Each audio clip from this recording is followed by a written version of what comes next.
తెలంగాణ 2-3 మినిట్స్లో రాష్ట్ర గురుకుల బిల్డింగ్ ప్రైవేట్ ఓనర్స్ అసోసియేషన్ అధ్యక్షుడు దేవేందర్ రెడ్డి మాట్లాడుతున్నాను. ముఖ్యంగా గత 8 నెలలుగా అన్ని సొసైటీల్లో ఉన్నటువంటి భవన యజమానులకు కూడా ప్రభుత్వం నుంచి ఎటువంటి అద్దె రావడం లేదు. ఈ విషయమై మొదటి 5 నెలలు కొత్తగా ప్రభుత్వం ఏర్పడిందనే ఉద్దేశంతో మేము వెయిట్ చేయడం జరిగింది. ఆ తర్వాత 2 నెలల నుంచి ప్రతి సెక్రటరీ గారి దగ్గరికి మంత్రుల వద్ద కూడా తిరుగుతూ మా రిప్రజెంటేషన్స్ ఇస్తూ వస్తున్నాం. కానీ ప్రభుత్వం నుంచి ఎటువంటి చలనం కూడా రాలేదు. మరి ఈ నెల 20వ తేదీ మళ్ళీ అన్ని శాఖల సెక్రటరీలని ప్రిన్సిపల్ సెక్రటరీ గారిని కూడా కలవడం జరిగింది. వారికి సమాచారం ఇవ్వడం జరిగింది.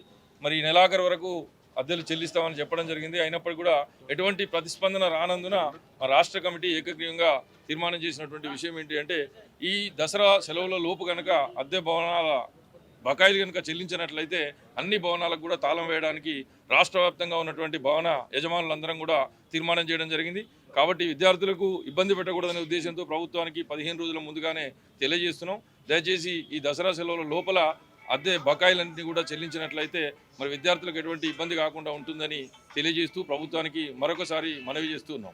తెలంగాణ రాష్ట్ర మన గురుకులాల భవనాల యజమానులు ఈరోజు అందరూ కూడా ప్రెస్ క్లబ్లో ప్రెస్ మీట్ ఏర్పాటు చేయడం జరిగింది. గత వాళ్ళు బిల్డింగ్ ఇచ్చినప్పటి నుండి కూడా ఇబ్బంది పడుతున్నారు. పోయిన గవర్నమెంట్లో కూడా సరిగా నెల కూడా వాళ్ళకు రెంట్ ఇవ్వలేదు. మరి ఇప్పుడు ఈ గవర్నమెంట్ వచ్చినా కూడా ఇప్పుడు కూడా రెంట్ వస్తలేదు, అసలే ఇవ్వలేదు. ఒక్కొక్క మైనార్టీ చూస్తే 13 నెలలు పెండింగ్ ఉంది. మరి బీసీలలో చూస్తే 8 నెలలు ఉంది. మరి ఇంకా వేరే స్కూళ్ళలో చూసినా కూడా 10 నెలలు 12 నెలలు దాదాపుగా బీసీలలో కూడా ఒక్కొక్కరికి 20 నుంచి 30 నెలల రెంట్స్ కూడా రాలేదు. మరి బిల్డింగ్ తీసుకునేటప్పుడు మేము 2 సంవత్సరాలకు ఒకసారి ఎక్స్చేంజ్ చేస్తామంటారు. మరి దాని గురించి ఎవరు పట్టించుకునే లేదు.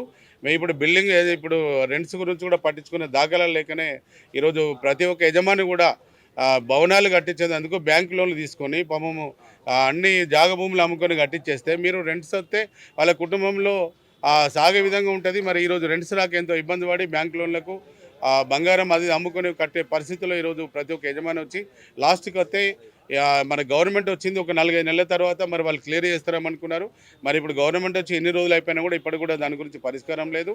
మరి వీళ్ళందరూ ఒక యూనియన్ ఏర్పడి మరి అధ్యక్షులు దేవేందర్ రెడ్డి గారి ఆధ్వర్యంలో, బండి కుమారస్వామి గారి ఆధ్వర్యంలో వీళ్ళందరూ కూడా మన ప్రిన్సిపల్ సెక్రటరీలకు మరి అక్కడ స్కూల్లో ప్రిన్సిపల్లకు అందరూ కూడా 15వ తారీఖు లోపల దసరా సెలవులు, ఎందుకంటే విద్యార్థులకు ఇబ్బంది పెట్టద్దని వీళ్ళు ఒక నిర్ణయం తీసుకున్నారు. 15వ తారీఖు లోపల మా బకాయిలు చెల్లించకపోయినా మాకు రెంట్ కూడా ఫిక్సేషన్ కూడా కార్పొరేషన్లో 30 రూపాయలు, మరి జిల్లా హెడ్ క్వార్టర్లో మరి కాన్స్టిట్యున్సీలో కూడా మాకు 25 రూపాయలు రెంట్ ఫిక్సేషన్ ఇచ్చి మరి ప్రతి 2 సంవత్సరాలకు ఒకసారి 20% మాకు డిమాండ్స్ ఇవ్వాలి. మరి ఆట స్థలం కూడా 10 రూపాయలు కూడా ఇవ్వాలని వాళ్ళు డిమాండ్స్ అని ఈరోజు ప్రెస్ క్లబ్లో ప్రెస్ మీట్లో మాట్లాడడం జరిగారు. మరి రాష్ట్ర ముఖ్యమంత్రి గౌరవ రేవంత్ రెడ్డి గారు మీరు చొరవ తీసుకొని మరి సుమారు 1100 స్కూల్స్ ఉన్నాయి.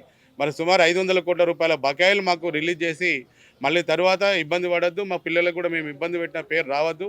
కాబట్టి దయచేసి మాకు ఈ 15వ తారీఖు లోపల మీరు ఈ రెంట్ బకాయిలన్నీ క్లియర్ చేయాలని కోరుచున్నాను.